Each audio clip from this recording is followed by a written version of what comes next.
ओम नमः शिवाय। श्री शिव महापुराण रुद्र संहिता कुमारखंड तीसरा अध्याय। नारद जी बोले, हे देवदेव, हे प्रजानाथ, हे ब्रह्मन, हे सृष्टिकर्ता प्रभु, इसके बाद वहाँ क्या हुआ, इसे आप कृपा कर बताइए। ब्रह्मा जी बोले, हे तात, इसी समय विधाता के द्वारा प्रेरित होकर महाप्रतापी विश्वामित्र स्वेच्छा से घूमते घूमते वहाँ जा पहुँचे। इस तेजस्वी बालक के अलौकिक तेज को देखकर वे कृतार्थ हो गए और उन्होंने प्रसन्न होकर उस बालक को नमस्कार किया। उस बालक के प्रभाव को जानने वाले महर्षि विश्वामित्र ने प्रसन्नचित्त हो विधि प्रेरित वाणी से उस बालक की स्तुति की।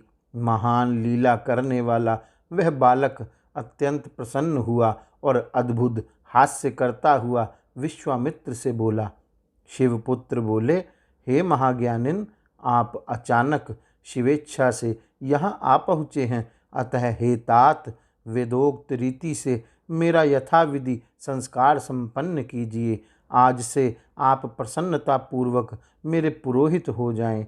इससे आप सदा सबके पूज्य होंगे, इसमें संशय नहीं है। ब्रह्मा जी बोले, बालक की यह बात सुनकर गाधीपुत्र विश्वामित्र जी अत्यंत प्रसन्न हो गए और आश्चर्यचकित होकर मंद स्वर से उस बालक से उन्होंने कहा। विश्वामित्र बोले, हे तात, सुनो, मैं ब्राह्मण नहीं हूँ, किंतु गाधीसुत क्षत्रिय कुमार हूँ। मेरा नाम विश्वामित्र है, मैं तो ब्राह्मण सेवक क्षत्रिय हूँ।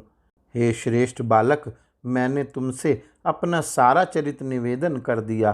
तुम कौन हो, अपना संपूर्ण चरित्र मुझसे कहो, मैं आश्चर्यान्वित हो रहा हूँ। ब्रह्मा जी बोले, विश्वामित्र जी के इस वचन को सुनकर महान लीला करने वाले बालक ने प्रसन्न हो उन गाधीपुत्र विश्वामित्र जी से अपना सारा चरित्र कहा।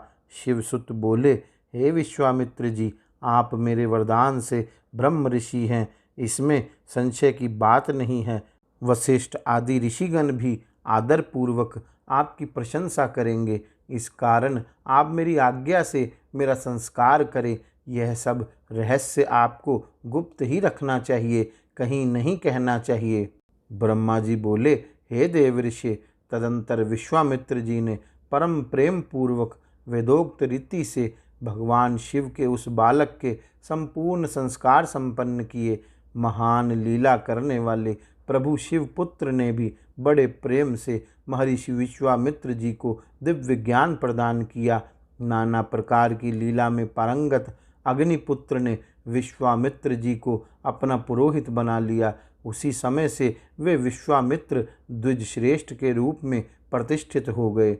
हे मुने, उस बालक ने इस प्रकार जो लीला की है वह मैंने आपको बता दी। हे तात, उस बालक की दूसरी लीला मैं बता रहा हूँ, प्रेम पूर्वक सुनो। उसी समय श्वेत ने उस दिव्य तेज संपन्न परम पावन बालक को देखकर अपना पुत्र मान लिया। तदंतर अग्निदेव ने उस स्थान पर जाकर बालक को गले लगाकर उसका चुंबन किया और उन्होंने उस बालक को पुत्र शब्द से पुकारते हुए अपनी शक्ति तथा अस्त्र उसे प्रदान किया। गुह कार्तिकेय उस शक्ति को लेकर क्रौंच पर्वत के शिखर पर चढ़ गए और उस शक्ति से शिखर पर ऐसा प्रहार किया कि वह शिखर पृथ्वी पर गिर पड़ा। उस बालक का वध करने के लिए सबसे पहले 10 पद्मवीर राक्षस वहां आए, किंतु कुमार के प्रहार से वे सभी शीघ्र ही विनष्ट हो गए। उस समय सभी जगह महान हाहाकार मच गया। पर्वतों के सहित सारी पृथ्वी और त्रैलोक्य कांपने लगा। उसी समय देवगणों के साथ देवराज इंद्र वहां आ पहुँचे। इंद्र ने अपने वज्र से कार्तिकेय के दक्षिण पार्श्व में प्रहार किया। वज्र के लगते ही उससे शाख नामक एक महान बलवान पुरुष प्रकट हो गया। पुनः इंद्र ने उसके वाम पार्श्व में शीघ्र ही वज्र से प्रहार किया। उस वज्र के लगते ही उससे एक और विशाख नामक बलवान पुरुष उत्पन्न हो गया। फिर इंद्र ने वज्र से उसके हृदय में प्रहार किया, जिससे उसी के समान बलवान नैगम नामक एक पुरुष प्रकट हो गया। तब स्कंद, शाख, विशाख तथा नैगम ये चारों महाबल संपन्न महावीर इंद्र को मारने के लिए बड़ी शीघ्रता से दौड़ पड़े। यह देखकर वे इंद्र उनकी शरण में गए। हे मुने, देवगणों के सहित इंद्र उनसे भयभीत हो उठे और वे विस्मित हो उस स्थान से अपने लोक चले गए, किंतु उन्हें भी पराक्रम के रहस्य का ज्ञान नहीं हुआ। हे तात, विविध प्रकार की लीला को करने वाला वह बालक आनंद पूर्वक निर्भय हो वहीं पर स्थित हो गया। उसी समय कृतिका नाम वाली 6 स्त्रियां वहां स्नान के लिए आई और उन्होंने प्रभावशाली उस बालक को देखा। हे मुने, उन सभी कृतिकाओं ने उस बालक को ग्रहण करना चाहा। उसी समय ग्रहण करने की इच्छा से उनमें परस्पर विवाद होने लगा। हे मुने, उनके विवाद का शमन करने के लिए उस बालक ने 6 मुख बना लिए और उन सब का स्तनपान किया, जिससे वे परम प्रसन्न हो उठी। हे मुने, फिर उस बालक के मन की गति जानकर वे सभी कृतिकाएं प्रसन्नता से उसे लेकर अपने लोक चली गई। उन्होंने सूर्य से भी अधिक तेजस्वी तथा स्तनपान की इच्छा करने वाले उस कुमार नाम वाले बालक शिव पुत्र को अपना दूध पिलाकर बड़ा किया। वे प्राणों से भी अधिक प्रिय उस बालक को कभी आँखों की ओट ना करती। जो पोषण करता है उसी का वह पुत्र होता है। जो जो वस्त्र एवं आभूषण इस त्रैलोक्य में दुर्लभ हैं, उन सभी वस्त्रों एवं श्रेष्ठ भूषणों को प्रेम से वे उस बालक को प्रदान करती। इसी प्रकार वे अत्यंत प्रशंसा के योग्य दुर्लभ एवं स्वादिष्ट अन्नों को प्रतिदिन खिला खिलाकर उस बालक को पुष्ट करने लगी।